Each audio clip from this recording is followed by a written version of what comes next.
السلام علیکم دوستوں، آج ہم پڑھنے لگے ہیں understanding history based on the Pakistan national curriculum 2006 by Oxford for class 7 written by Ismat Riaz. اس بک کا ہم پڑھیں گے چیپٹر 5 جس کا ٹائٹل ہے the coming of the Mughals. تو ہم شروع کرتے ہیں۔ For the past 20 years Babur the king of Kabul had dreamed of conquering Hindustan. یعنی اسٹارٹ میں وہ کہہ رہے ہیں کہ پچھلے 20 سالوں سے بابر جو کہ کابل کا بادشاہ تھا وہ ہندوستان کو کیپچر کرنے کا، کانکر کرنے کا خواب دیکھتا تھا۔ Babur had inherited the state of Farghana in central Asia from his father. اس نے سینٹرل ایشیا میں فرغانہ اسٹیٹ اپنے ابو سے وراثت میں لی تھی جس کا نام عمر شیخ مرزا تھا 1494 میں۔ He was only 12 years old at the time and soon lost his kingdom to his ambitious relative۔ اور اس وقت یہ صرف 12 سال کا تھا اور اس نے اپنی حکومت اپنے ریلیٹیوز کے ہاتھوں گوا دی تھی، یعنی انہوں نے اس پہ قبضہ کر لیا تھا۔ He turned to Kabul and conquered it in 1504۔ پھر بابر کابل کی طرف اس نے منہ کیا اپنا اور 1504 میں اس کو کانکر کر لیا۔ But was never to regain his ancestral home فرغانہ، لیکن فرغانہ کبھی بھی کیپچر نہیں کر سکا، اور بخارا اور سمرقند، اور بخارا بھی نہیں کر سکا، سمرقند، یعنی کہ اس کی جو وراثت کی حکومت ہے اس میں سے فرغانہ، بخارا اور سمرقند وہ کبھی بھی کیپچر نہیں کر سکا۔ Since the conquest of Kabul Babur had dreamed of victory over Hindustan. جب سے کابل کی کانکویسٹ کی تھی، اس میں جو اس نے جنگیں کی تھی کابل کے لیے، بابر کا خواب رہا ہندوستان کو کیپچر کرنے کا، وہ اس کا خواب شروع سے تھا۔ He writes of this in his memoirs. وہ اس نے اس کا اپنی کتابیں یا اپنے لیٹرز جو اس نے ریکارڈز رکھے ہوئے تھے اس میں اس کا مینشن کیا تھا۔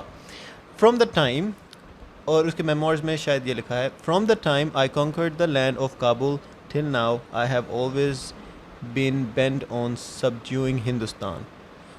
یعنی کہ جب سے میں نے کابل کانکویسٹ کیا ہے اس کے بعد تب سے ہی میرا جو دھیان ہے، رجحان ہے، وہ ہندوستان کو کیپچر کرنے کا۔ یہ آپ کو بتاتا چلو کہ ہندوستان اس وقت پورا سب کانٹیننٹ تھا جس کے اندر پاکستان، انڈیا اور بنگلہ دیش والا ریجن بھی آتا تھا۔ پھر لکھتا ہے ہاؤ ایور آئی واز پریونٹڈ، یعنی وہ کہہ رہا ہے لیکن میں نہیں کر پایا اپنے خواب کو پورا اس وقت، اس ٹائم میں۔ At length, the obstacles were removed and I gathered an army in 1519 and marched on to Bajaur and Sawat and then advanced to Bhera on the west of river Jhelum۔ یہ بہت مزے کی بات ہے۔ اب وہ کہہ رہے ہیں کہ ٹائم کے ساتھ ساتھ جو مشکلاتیں تھیں وہ ختم ہوتی رہیں، اور میں نے 1519 میں ایک آرمی کو امیس کیا، گیدر کیا، جمع کیا، اور میں نے حملہ کر دیا ہندوستان کے علاقے باجور، سوات اور بھیرا میں، جو کہ جہلم ریور کی ویسٹ سائڈ پہ ہے۔ اور آپ لوگوں کو پتہ ہوگا کہ موٹر وے پہ جب آپ لوگ اسلام آباد کی طرف جا رہے ہیں تو وہاں پہ ایک ریسٹ اسٹاپ آتا ہے جس کا نام بھیرا ریسٹ اسٹاپ ہے، اور یہ ریور جہلم کی ویسٹ سائڈ پہ آتا ہے، تو یعنی کہ یہ وہ علاقے کی بات ہو رہی ہے۔ Babur advanced up to the river Chenab and sent an ambassador to the Lodhi sultan demanding the territory which he felt belonged to the Turks۔ Babar جب حملہ کیا اس نے تو وہ ریور چناب تک پہنچ گیا، اور وہاں پہ اس نے لودھی کے سلطان کو میسج بھجوایا اور اسے کہا کہ یہ علاقے رائٹفلی ہمارے ہیں، ان کو ہمارے حوالے کر دو۔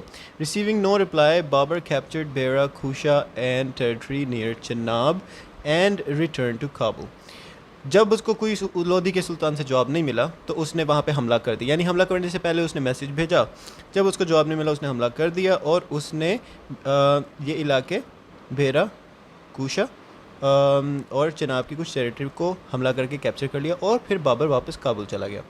ان 1524 he reach Lahore and capturing it left it to Alauddin Lodhi to rule as his governor. پھر 1524 میں وہ لاہور تک پہنچ گیا اور اس نے لاہور کو کیپچر کیا اور وہاں سے چلا گیا، لیکن اس نے علاؤدین لودھی کو وہاں پہ گورنر بنا دیا۔ Daulat Khan Lodhi retook Lahore and send Alauddin back to Kabul as a refugee. پھر وہ بات کر رہے ہیں دولت خان لودھی کی، جس نے واپس حملہ کر کے لاہور کو کیپچر کر لیا، اور علاؤدین جس کو بابر نے وہاں پہ گورنر بنا کے رکھا تھا, اس کو اس نے بھیج دیا کابل میں as a refugee. Now Babur decided to teach Daulat Khan a lesson and set out in 1526 to become the emperor of Hindustan. اب بابر نے ڈیسائیڈ کر لیا کہ میں نے اب کر کے دکھانا ہے. اس نے دولت خان کو سبق سکھانے کی ٹھان لی اور 1526 میں اس نے حملہ کر کے پورے ہندوستان کا ایمپرر بن گیا. Babar took advantage of the condition of subcontinent at that time. Babar نے اس وقت سب کانٹیننٹ جو پاکستان انڈیا کو ملا کے کہتے تھے, ہندوستان کی بات کر لو, اس کی کرنٹ کنڈیشنز کا فائدہ اٹھایا. The Delhi Sultans had lost their hold on most of northern India except for Delhi, Agra and Doab, the land between the Ganges and Jamna river. وہ اب سچویشن بتا رہے ہیں کہ کیا کنڈیشنز کا فائدہ اٹھایا بابر نے. وہ کنڈیشن یہ تھی کہ جو دلی کے سلطان تھے ان کا جو کنٹرول تھا وہ نارتھ سائڈ جو انڈیا کی تھی اس میں ختم ہو گیا تھا کنٹرول, سوائے دلی, آگرہ اور دوآب کے. اب دوآب ریجن کی وہ ڈیٹیلز بتا رہے ہیں. یہ وہ زمین ہے جو دریائے گنگا اور جمنا کے بیچ میں ہے. دوآب یعنی دو پانی, یہ بھی آپ اس سے اخذ کر سکتے ہیں.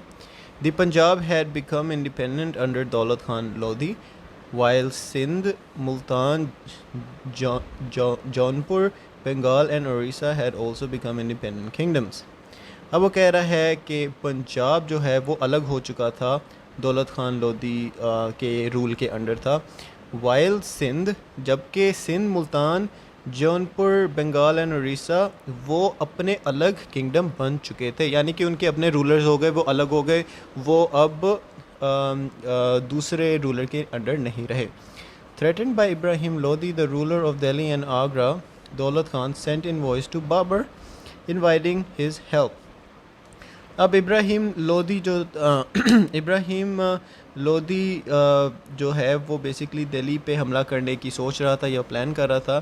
تو دہلی اور آگرہ کا جو رولر تھا جس کا نام دولت خان تھا, اس نے میسیجز یا انوائس بھیجے بابر کو اور اس کو کہا کہ آ کے میری مدد کرو. Rana Sanga of Mewar was a powerful Rajput ruler who favored the invasion by Babur because he thought that the latter, being a descendant of Timur, would defeat the Lodhis, plunder and return to Kabul. اب بتا رہے کہ میوار کا جو roller تھا رانا سنگا, اس نے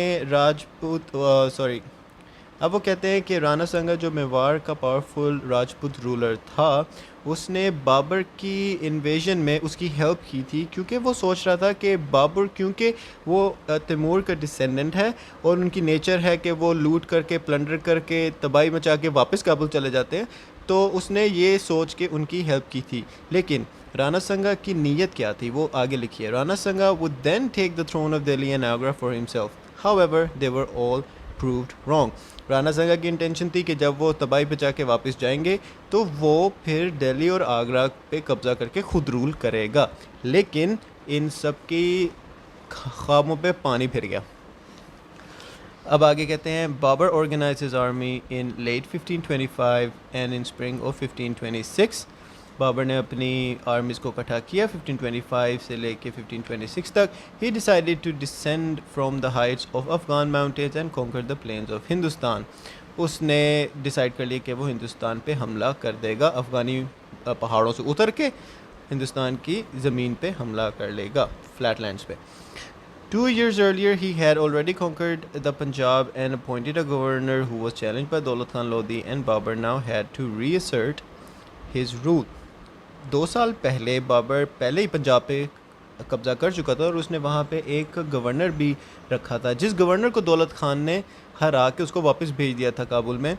اور اب بابر جو ہے وہ اپنے رول کو دوبارہ امپوز کرنا چاہ رہا ہے, ٹھیک ہے, اور یہ اس کا ایک مشن بن چکا ہے. Ibrahim Lodi had already gathered a large force of men and elephants to face Babur's advancing forces. اب ابراہیم لودھی جو ہے وہ اس کو پتہ ہے کہ بابر آ رہا ہے, تو اس نے پہلے ہی اپنی تیاریاں کی ہوئی ہیں. اس نے ہاتھی اور انفینٹری یعنی کہ جو سولجرز ہیں ان کی ایک فورس بنائی ہوئی تھی آلریڈی, اور وہ ویٹ کر رہا تھا بابر کا حملہ کرنے کا. اب اگلا چیپٹر ہے جس کا ٹائٹل ہے The First Battle of Panipat 1526. یہ بیرل بہت مشہور ہے، اس کا بہت ذکر ہوتا ہے انٹرنیٹ کے ڈفرینٹ ویب سائٹس پہ اور بکس میں، اور آپ کو نیچے ایک امیج بھی نظر آ رہا ہے جس میں وہ دکھا رہے ہیں جو فگر 5.3 ہے، an artist impression of the barrel of پانی پت 1526۔ اوکے، تو ہم اب پڑھتے ہیں۔ Babur's 10,000 troops, made up mostly of Chagatai Turks and aided by cannon, lined up on the plain of Panipat just to the north and west of Delhi. Babar کی 10,000 troops جو تھے وہ زیادہ تر چغتائی ٹرکس تھے۔ چغتائی ٹرکس ایک ڈسینڈنٹس ہیں چنگیز خان کے، ٹھیک ہے، اور وہ کہہ لو کہ ایک نیشن ہے، ٹھیک ہے۔ وہ زیادہ تر وہ لوگ تھے بابر کی آرمی میں، ٹھیک ہے، اور ان کے ساتھ کیننز بھی تھیں۔ بیسکلی اس کی آرمی میں صرف لوگ نہیں لڑ رہے تھے، اس کی آرمی کے اندر ان کے پاس کیننز بھی تھیں۔ اب وہ کہہ رہا ہے lined up on the plain of Panipat just to the north and west of Delhi. تو یہ بیسکلی بتا رہا ہے کہ کیسے انہوں نے ارینج کیا ہوا تھا سب کچھ بیٹل فیلڈ میں، جو کہ وہ کہہ رہا ہے کہ پانی پت کی جو پلینز ہیں، پلینز یعنی فلیٹ لینڈز یعنی جو پہاڑی علاقے نہیں ہوتے، یعنی کہ سیدھی سیدھی زمین ہوتی ہے، اسے کہتے ہیں پلینز۔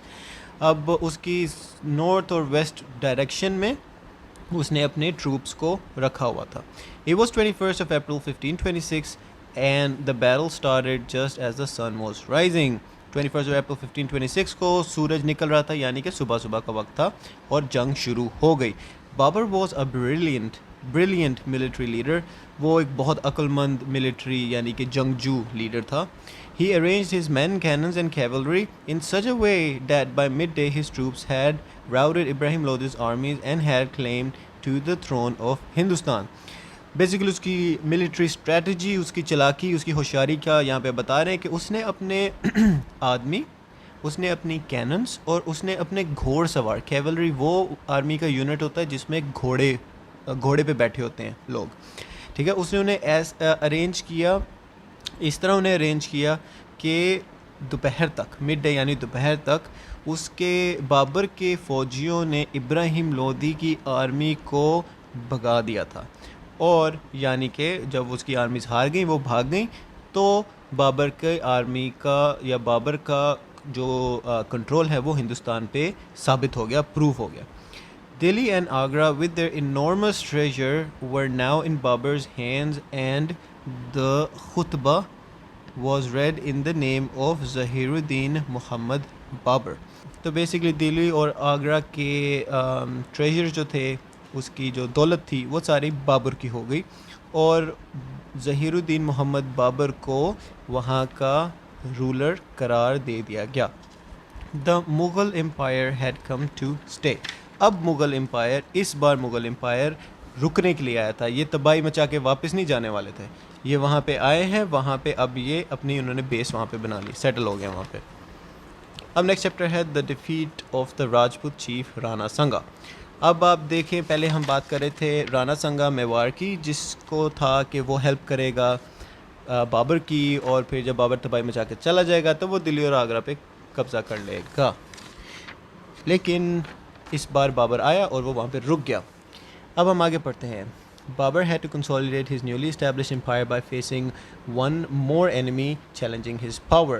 بابر جو ہے وہ اپنی سارے رول کو، ساری پاور کو آرگنائز کر رہا تھا، اس کو سیٹ کر رہا تھا، اپنے نئے نئے کنگڈم جو اس نے بنائے ہندوستان میں اس کو، اور اس کو ایک اور دشمن کا سامنا کرنا پڑ رہا تھا جس کا نام رانا سنگا آف میوار تھا۔ اب آگے کہتے ہیں رانا سنگا of Mewar a worthy Rajput foe surrounded Babur's troops with his much larger force. اب رانا سنگا جو میوار کا رولر تھا وہ راجپوت ہے، ٹھیک ہے، اور وہ اب بابر پہ حملہ کر رہا ہے۔ بابر کی فورسز کو اس نے سراؤنڈ کر لیا، ٹھیک ہے، سراؤنڈ یعنی اس کے ارد گرد گھیرا ڈال دیا، اور رانا سنگا کی فورسز بابر کی فورسز سے کہیں زیادہ بڑی تھی۔ Babur had to raise the spirit of his troops who were losing heart and he did so with an inspiring speech. اب بابر کے پاس اور کوئی راستہ نہیں تھا ان سے لڑنے کے علاوہ، تو اس نے اپنے فوجیوں کو ان کا مورال، ان کی اسپرٹ، ان کے حوصلہ افزائی کی، اور اس نے اس لیے کی تاکہ وہ اپنا دل نہ چھوڑے، اپنی شکست تسلیم نہ کر لیں لڑے بغیر. تو اس نے اس کے لیے ایک بہت ہی زبردست اسپیچ دی جس نے ان کے اسپرٹس اور مورالس کو اپ کر دیا، ہائی کر دیا. The battle of Khanwa The Battle of Khanwa on 16th of March 1527 proved victorious for Babur, and Rana Sanga never challenged his rule again. یعنی 16th of March 1527 کو رانا سنگا کی اور بابر کی فورسز کے درمیان جنگ ہوئی جس میں بابر جیت گیا، اور وہ لاسٹ ٹائم تھا رانا سنگا نے بابر کے رول کو کبھی بھی چیلنج کیا ہو. اب finally, Mahmud Lodi, Ibrahim's brother, gathered an Afghan and Bengali army and attacked Babur's forces, only to be decisively defeated at Chaunsa in 1529. 1529 میں محمود لودھی جو کہ ابراہیم کا بھائی تھا، اس نے فورسز اکٹھی کی جو کہ افغانیوں اور بنگالیوں کی آرمیز پہ مشتمل تھی، اور اس نے بابر کی فورسز کے اوپر حملہ کر دیا، لیکن وہ بہت برے طریقے سے ہارا، اور یہ جنگ ہوئی تھی چونسا کے مقام پر. Babur was now the undisputed ruler of Hindustan, but he was to enjoy that position for only a year. Babur اب پورے ہندوستان کا بے تاج بادشاہ بن چکا تھا، لیکن یہ خوشی اور یہ وکٹری صرف ایک سال کے لیے ہی وہ انجوائے کر سکا. The long campaigns and the hot Indian climate affected Babur, who fell ill and died in Lahore on 26th of December 1530. اتنی لمبی جنگیں، سفر اور انڈیا کا گرم موسم، اس کی وجہ سے بابر بیمار ہو گیا اور لاہور میں 26 دسمبر 1530 کو مر گیا. At the age of 48, he was buried in his beloved Kabul. وہ مرا لاہور میں، اس کی ایج 48 تھی، لیکن اس کو انہوں نے دفنایا کابل میں جا کے. اب نیکسٹ چیپٹر ہے جس کا نام ہے تزکے بابر، دا میموارز آف بابر. اب یہ بابر نے کچھ کتابیں، کچھ میموارز، کچھ لیٹرز کہہ لیں یا ڈائری کہہ لیں، اس نے لکھی جس کا نام ہے تزکے بابری. اب یہ چیپٹر اس کے بارے میں ہے. Babur's memoirs are a delightful tribute to the refreshing honesty and humor of the founder of the great Mughal dynasty. اب وہ بابر کے میموارز کی ڈسکرپشن بتا رہے ہیں کہ وہ بہت ہی ریفریشنگ ہیں، اور اس کے اندر تھوڑا مذاق بھی ہے، اور وہ مغل ڈائنیسٹی کے کہہ لو کہ اس کی کچھ سمجھ نہیں آ رہی مجھے، اس کو کیسے ایکسپلین کروں. بابر کے میموارز جو ہیں وہ ایک بہت ہی انٹرسٹنگ اور مزے کی کہہ لیں کہ ڈیٹیلز بتاتا ہے مغل ڈائنیسٹی کے بارے میں. Despite being emperor of Hindustan, Babur pined for his central Asian homeland and often spoke of the sweetness of its musk and melon. Babur جو کہ اب ہندوستان کا بادشاہ تھا، وہ پھر بھی اپنی homeland, central Asian homeland کی باتیں کرتا تھا، اس کی میٹھی چیزیں اور اس کی خوشبوئیں، اور وہاں پہ میلنز کا ذکر کرتے ہیں جو کہ آپ کے فروٹس ہیں، واٹر میلنز، سویٹ میلنز، خربوزہ اور تربوز. یہ بیسکلی اپنی لگاؤ اس کا ابھی بھی اپنی ہوم لینڈ سے تھا. The cool breezes and fresh mountain air could not be compared to the heat and dust of the subcontinent. یعنی کہ اس کے ہوم لینڈ کی ٹھنڈی ہوائیں اور فریش پہاڑ کی ہوائیں، اور اس کا کمپیریزن نہیں کر سکتے آپ ہندوستان کی گرمی اور گھٹے سے اور ڈسٹی ماحول سے. Babur's character is reflected in his autobiography as being a kind-hearted monarch who cared for the welfare of his people. Babar کے کیریکٹر کی جو ڈیٹیلز ہیں وہ آپ کو اس کی بایوگرافی میں مل سکتی ہیں. بایوگرافی ایک بندے کی انفارمیشن ہوتی ہے، اس کے کیریکٹر، اس کی پرسنالٹی کی ڈیٹیلز ہوتی ہیں. تو یہ کہہ رہے ہیں کہ وہ آپ کو اس کی آٹو بایوگرافی میں مل سکتی ہیں، اور وہ ایک نرم دل رولر تھا جو کہ اپنے لوگوں کی بھلائی اور ان کی اچھائی کا بہت خیال رکھتا تھا. He was very generous, and when the conquest of Delhi brought huge wealth to him, it was divided among all ranks of his army, and a good portion of it was sent to the holy cities of Makkah and Medina.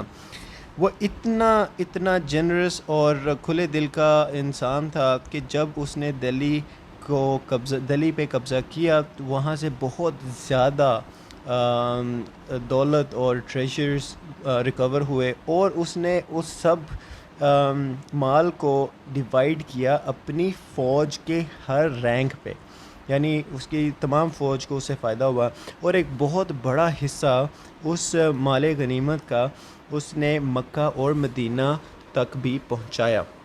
At the same time, he was optimistic and courageous, and he had the physical strength of a lion. اور same time پہ اتنا نرم دل ہونے کے باوجود وہ ایک بہت ہی پازیٹیو مائنڈ رکھنے والا، بہت ہی بہادر اور بہت ہی مضبوط انسان تھا۔ When he faced with adversities, Babur always took the path of determination with his military strategies was able to defeat his foes. یعنی جب بھی اس کے خلاف حالات ہوتے تھے، جب حالات ناساز ہوتے تھے، بابر ہمیشہ اپنے حوصلہ بلند رکھ کے اپنی ملٹری کی اسٹریٹجیز یعنی کہ پلانز اچھے بناتا تھا اور اپنے دشمنوں کو ہرانے میں کامیاب ہو جاتا تھا۔ Babar spent his last year in organizing the administration of the provinces. اس نے اپنا آخری سال اپنے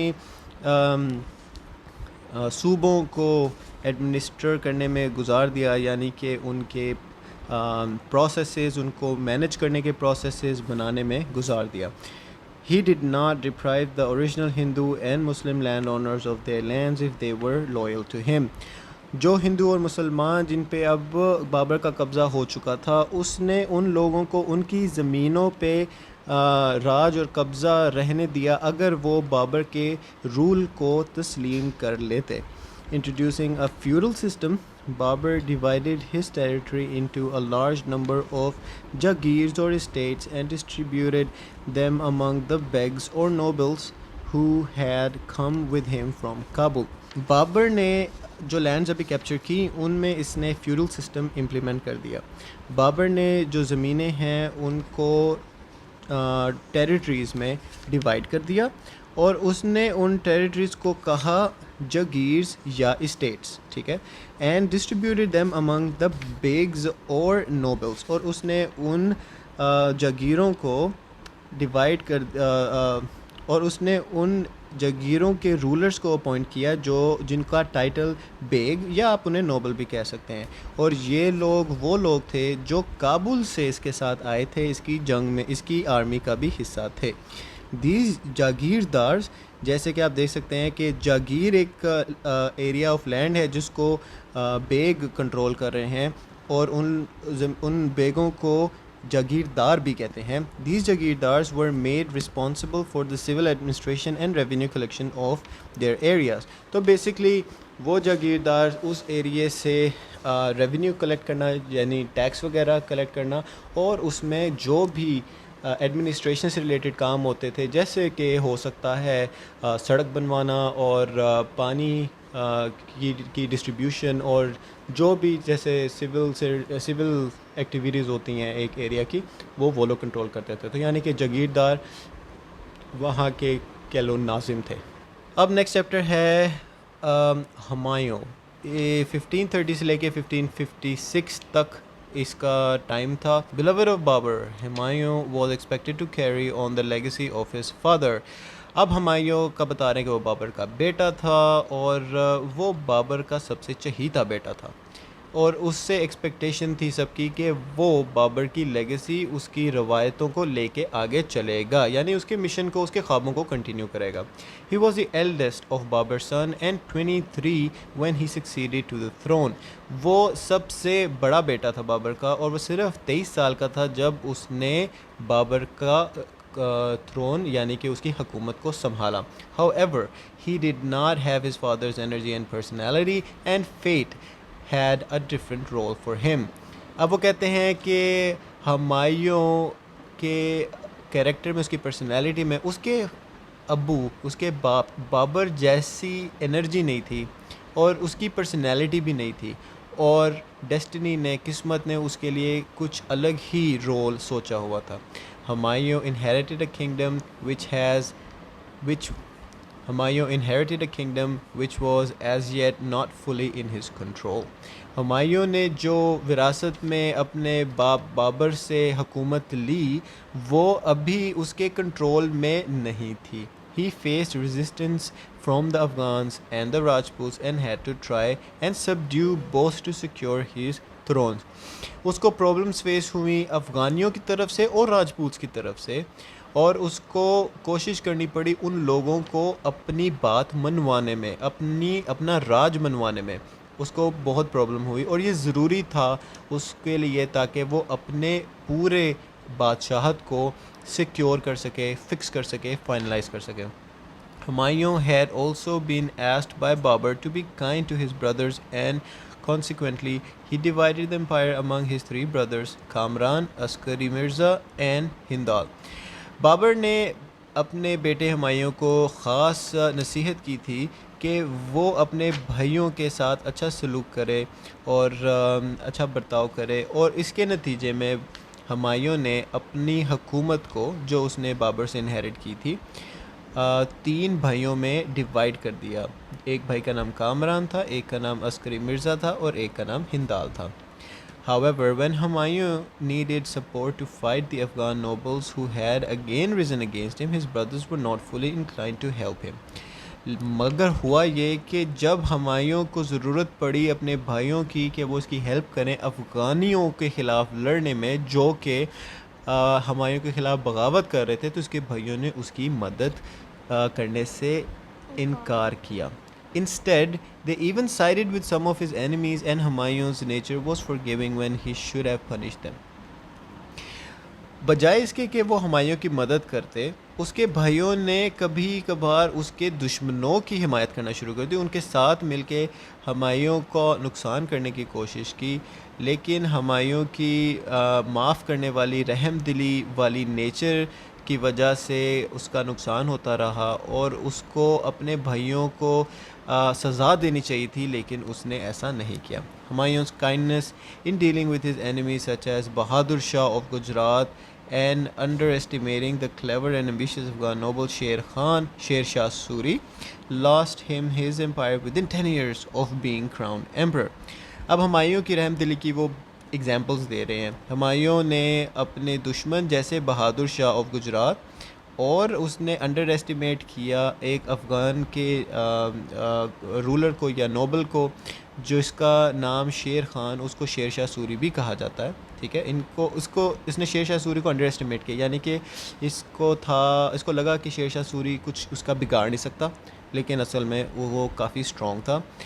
اب یہ 2 ایگزامپلس دیے انہوں نے. اس کی وجہ سے ہمایوں کا جو راج تھا، جو اس کا رول تھا، وہ 10 سال کے اندر ہی ختم ہو گیا، یعنی کہ ہمایوں کے کنٹرول میں کچھ نہیں رہا.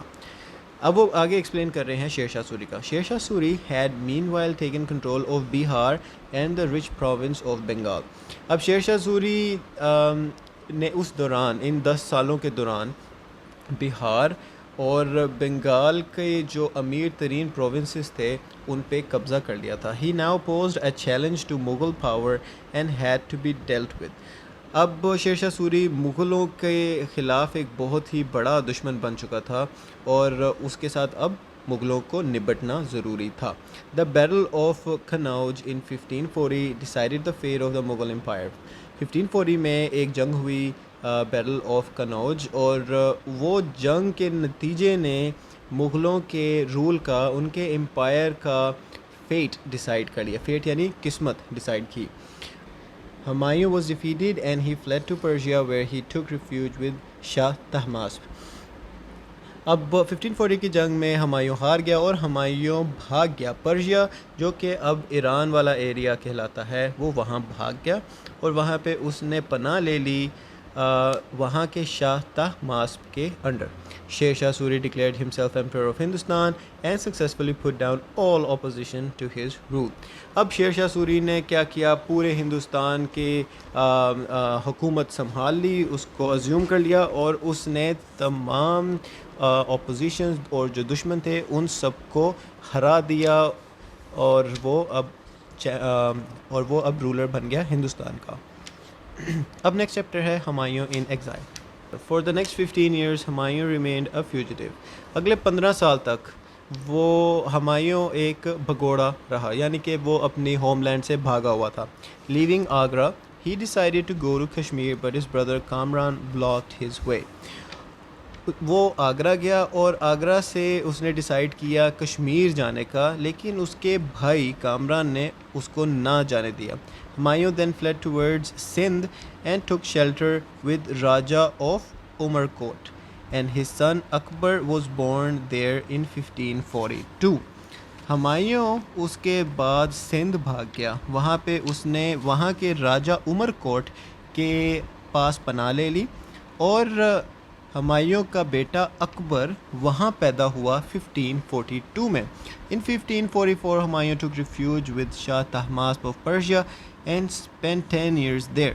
اس کے بعد ہمایوں پرشیا جو اب ایران کا ایریا ہے اس کے بادشاہ شاہ طہماسپ کے پاس 10 سال تک رہا To return Kandahar to the Persians and please the Shah, Humayun fought and defeated his brother Askari, and by 1550 he also captured Kabul from his brother Kamran and set up a court there. اب اس نے decide کیا کہ وہ Persian بادشاہ کی مدد کرے. اس نے کندھار اس پرشین بادشاہ کو واپس دلانے کے لیے حملہ کیا عسکری پر جو اس کا بردر تھا, جو کہ اس کا بھائی تھا, اور 1550 تک ہمایوں نے کابل پہ بھی کیپچر کر لیا جو کہ اس کے بھائی کامران کے انڈر تھا. پھر ہمایوں نے وہاں پہ عدالتیں لگائی. Finally, with Shah Tahmasp's help in 1555, Humayun recaptured the Punjab, Delhi and Agra by defeating Sikandar Suri and ascending the throne of Hindustan after 15 years. آخر کار شاہ طہماسپ کی ہیلپ سے 1555 میں ہمایوں نے پنجاب, دلی اور آگرہ کو دوبارہ کیپچر کر لیا, اور اس وقت اس کو ڈیفیٹ کرنا پڑا سوری کے ڈسینڈنٹ سکندر سوری کو, اور اس کو ڈیفیٹ کرنے کے بعد ہمایوں دوبارہ ہندوستان کا بادشاہ بن گیا. اب اس کے ہارنے کے 15 سال بعد وہ دوبارہ ہندوستان کا بادشاہ بنا. Sadly, just 6 months later, Humayun had a fatal fall from the stairs of his private observatory. افسوسناک بات بتا رہے ہیں بعد میں کہ 6 مہینے بعد ہمایوں جو تھا وہ بہت ہی برے طریقے سے گر گیا اپنی پرائیویٹ آبزرویٹری کی سیڑھیوں سے. اب پرائیویٹ آبزرویٹری نارملی ایک فلور ہوتا ہے یا ایک ڈیک ہوتا ہے جہاں پہ آپ کھڑے ہو کے آسمان کو, ستاروں کو اور دور کی چیزوں کو آبزرو کر سکتے ہو. اب وہ کیسے گرا آگے وہ ایکسپلین کر رہے ہیں. He was carrying books and he tripped as his feet were caught in his robe when he bent down on hearing the azan. یعنی اذان ہو رہی تھی اور اس کے ہاتھوں میں کتابیں تھی اور وہ جھکا جس دوران اس کا پاؤں اس کے روب جو کہ ایک گاؤن بھی کہہ سکتے ہیں یا لمبا کوٹ جو پاؤں تک جاتا ہے, اس کا پاؤں اپنے روب کے ساتھ اٹکا اور وہ سیڑھیوں سے گر گیا. All medical aid proved useless and 17 days later the khutbah was read in the name of Jalaluddin Muhammad, Humayun's 13-year-old son who was given the title Akbar. جتنی بھی میڈیکل ہیلپ اس کے لیے اس کو دی گئی وہ کام نہ آ سکی, اور 17 دن بعد اس خطرناک حادثے کے 17 دن بعد وہ مر گیا, اور اس کا بیٹا جو کہ جلال الدین محمد جو صرف 13 سال کا تھا, اس کو اکبر بھی کہتے ہیں, وہ بادشاہ بن گیا ہندوستان کا.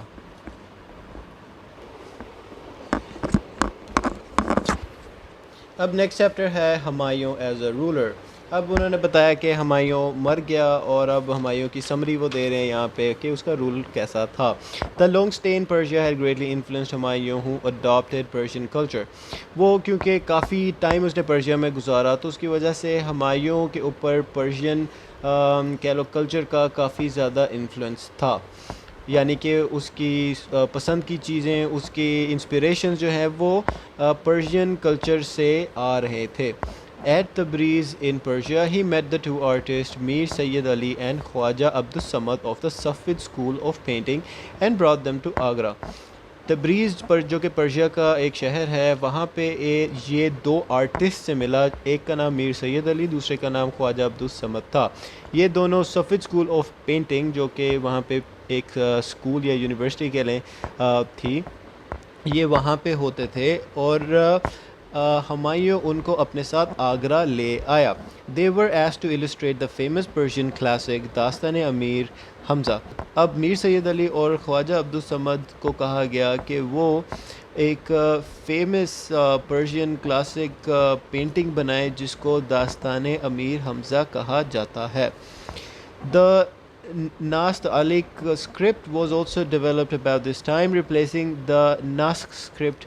Urdu and Persian are still written in Nastaliq script in the subcontinent.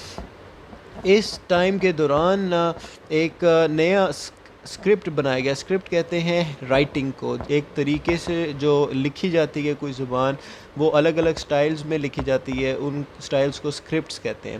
جیسے کہ آپ مائکروسافٹ ورڈ میں جب کچھ ٹائپ کرتے ہیں تو اوپر آپشن ہوتی ہے ڈفرینٹ اسکرپٹس کی، جیسے ٹائمز نیو رومن اور کیلیبری فونٹ، یہ سارے الگ الگ اسکرپٹس ہیں.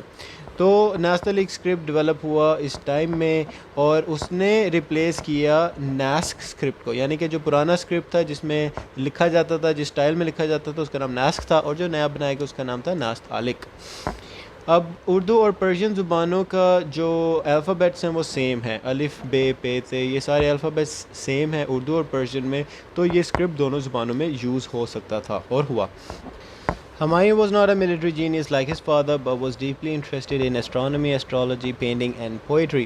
ہمایوں اپنے باپ بابر کی طرح اسٹرانگ ملٹری لیڈر نہیں تھا، لیکن اس کا بہت زیادہ دھیان اور دلچسپی تھی ایسٹرونومی میں. ایسٹرونومی جو کہ ستاروں کا علم ہوتا ہے، ستارے جو ہمیں آسمان میں نظر آتے ہیں ان کا علم ہوتا ہے. پھر ایسٹرولوجی میں بھی اس کی دلچسپی تھی. ایسٹرولوجی ہوتی ہے ہمارے زوڈیک سائنس، جیسے پائسز، ایکویریس، اور یہ ستاروں کا علم. پھر پینٹنگ اینڈ پوئٹری. پینٹنگ آپ کو پتہ ہے جیسے کہ پینٹس سے پکچرز بنائی جاتی ہیں، انہیں پینٹنگز کہتے ہیں. اور پھر پوئٹری یعنی کہ شعر و شاعری. He was a kind and generous ruler whose kindness was exploited by his opponents. وہ ایک بہت نرم دل اور سخی حکمران تھا، اور اس کی نرم دلی کا فائدہ اٹھاتے تھے اس کے دشمن. ایکسپلوئٹڈ کا مطلب ہے فائدہ اٹھانا. Despite that, Humayun proved to be optimistic and persevering as he fought back and regained his empire. اس سارے پرابلمز اور مسئلوں کے باوجود ہمایوں نے اپنی پازیٹیو مینٹیلٹی کو رکھا، اور اس نے مسلسل اور بار بار جد و جہد اور محنت کر کے لڑ کے اپنا امپائر جو کہ ہندوستان تھا اس کو واپس ریگین کر لیا. یہ بیسیکلی ہمایوں کے رول کی ایک سمری ہے. نیکسٹ ہیڈنگ ہے شیر Shah sorry. An Afghan noble of outstanding capability, Sher Shah could have established as great a dynasty in Hindustan as that of the Mughal if he had not died so soon after becoming king. اب وہ شیر Shah sorry کی بات ہے جو 1940 سے 1945 تک جس نے رول کیا تھا. یہ ایک افغان نوبل تھا جس نے ایک بہت زبردست حکمرانی قائم کی تھی ہندوستان میں، اور اس کی حکومت اتنی بڑی ہو سکتی تھی جتنی مغلوں کی تھی ایک ٹائم میں، لیکن کیونکہ وہ مر گیا تھا بادشاہ بننے کی تھوڑی دیر بعد ہی، جس کی وجہ سے وہ اس کو کنٹینیو نہ کر سکا. شیر شاہ's father had a mansab of 500 horses in Sasaram in Jaunpur, where Sher Shah learned administration in managing his father's estate Pargana.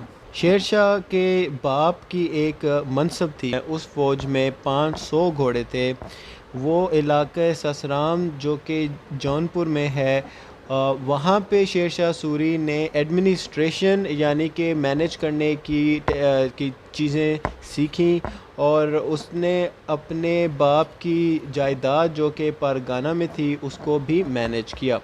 Sher Shah first entered Babur service in 1527 and then of another local chieftain.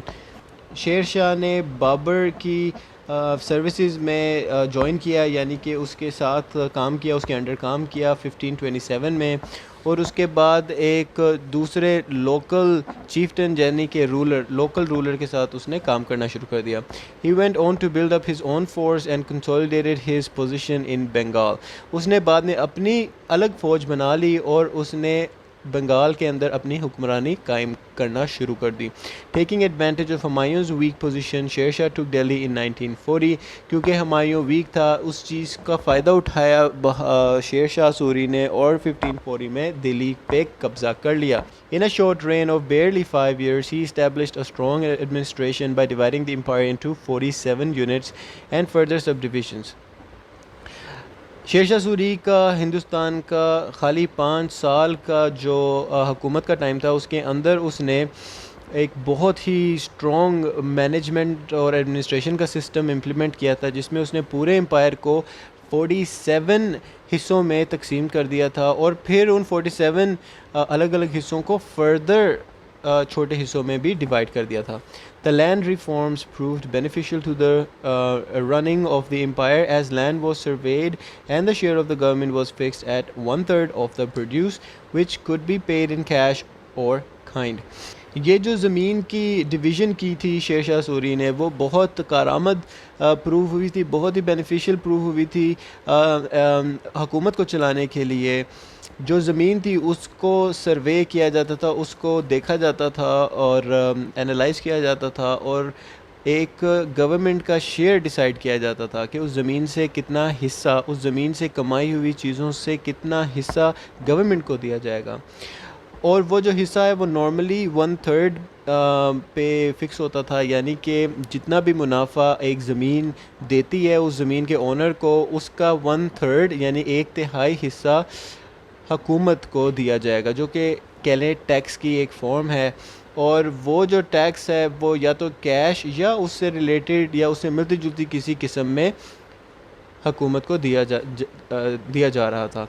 At the village level, the panchayat system continued and the patwari and chowkidar were responsible for law and order.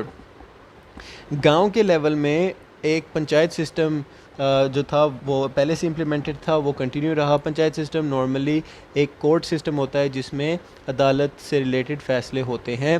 Patwari system اور چوکیداروں کا system جو تھا وہ villages میں قانون کی implementation کے لیے یوز کیا جا رہا تھا.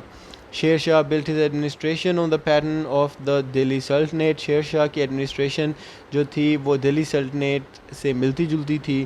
He reformed the currency and police and judicial and military departments.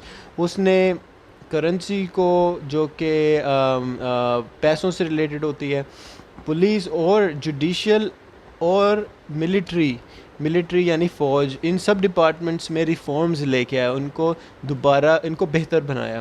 Many of these reforms were later adapted by اکبر.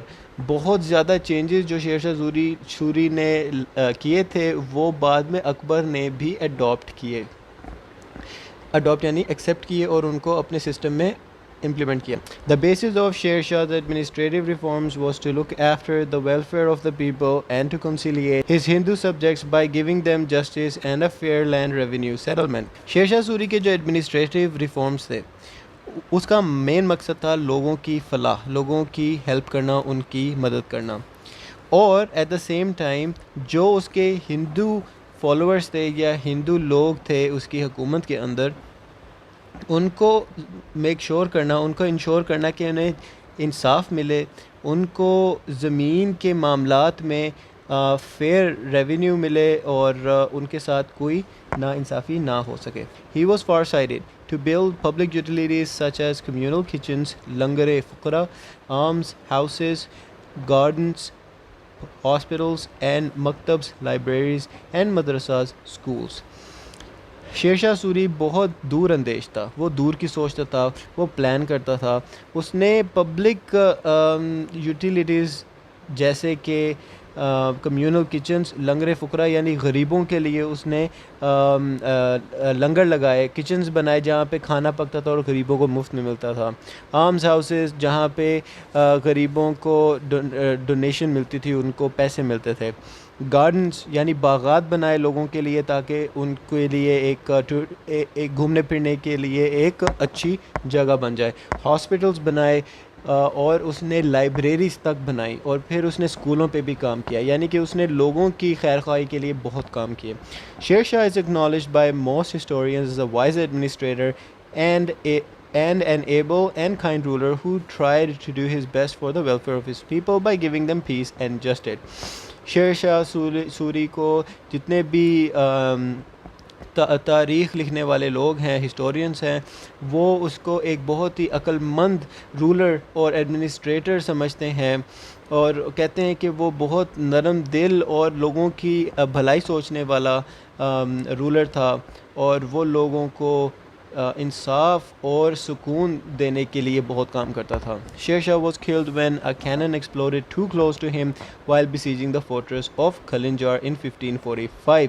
شیر شاہ سوری کی موت کیسی ہوئی, یہاں پہ وہ ایکسپلین کر رہے ہیں کہ اس کے بہت قریب ایک توپ پھٹ گئی جب وہ کلنجار کے قلعے کو ہراس کر کے اس پہ حملہ کر رہے تھے 1545 میں. He was the most talented Afghan Sultan and he might have established a dynasty of almost Mughal dimensions had he not been killed in battle in May 1545. Wolpert page 125. Wolpert جو کہ ایک ڈاکیومنٹ ہے, اس کے page 125 میں شیر شاہ کے بارے میں لکھا ہوا ہے کہ وہ افغانستان کا ایک بہت ہونہار سلطان تھا, اور اس نے مغلوں کی ٹائپ کی ایک بہت بڑی سلطنت بنا لینی تھی اگر وہ مئی 1545 کو جنگ میں نہ مر جاتا. اب نیکسٹ چیپٹر ہے جس کا نام ہے دا گرینڈ ٹرنک روڈ. شیر شاہ's greatest feat was the building of a road from Sonargaon in Bengal to across the river Indus in the Punjab. Sher Shah کے بہت بڑے کارناموں میں سے ایک یہ کارنامہ تھا کہ اس نے ایک سڑک بنائی بنگلہ دیش کے سونر گاؤں سے لے کر پنجاب کے ریور انڈس تک. It was 1500 miles long and was called سڑک اعظم گرینڈ روڈ. یہ 1500 میل لمبی سڑک تھی اور اس کو سڑک اعظم کا نام دیا گیا جس کو انگلش میں گرینڈ روڈ کہتے ہیں. Trees were planted on both sides of the road. Caravansaries were built all along the route where horses could be exchanged or rested. اس سڑک کی دونوں جانب درخت لگائے گئے اور اس سڑک پہ جگہ جگہ پہ کیراوینسریز بنائی گئیں جہاں پہ لوگ ریسٹ کر سکتے تھے اور اپنے گھوڑے ایکسچینج کر سکتے تھے. Food and lodging were provided for travelers and market towns developed near the serays, improving trade. کھانے کی اور رہنے کی جگہیں بھی بنائی گئیں ان لوگوں کے لیے جو سڑک پہ ٹریول کرتے تھے, اور اس سڑک کے آس پاس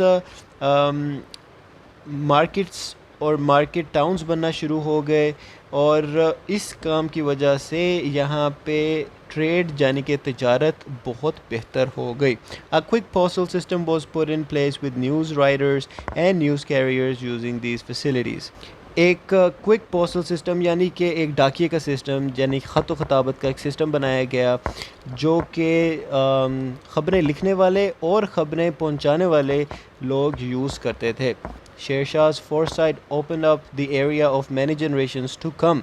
شیر شاہ کی دور اندیشی اور اس کی پلاننگ نے ایک بہت ہی بڑا پلیٹ فارم دیا آنے والی نسلوں کو کام کرنے کے لیے.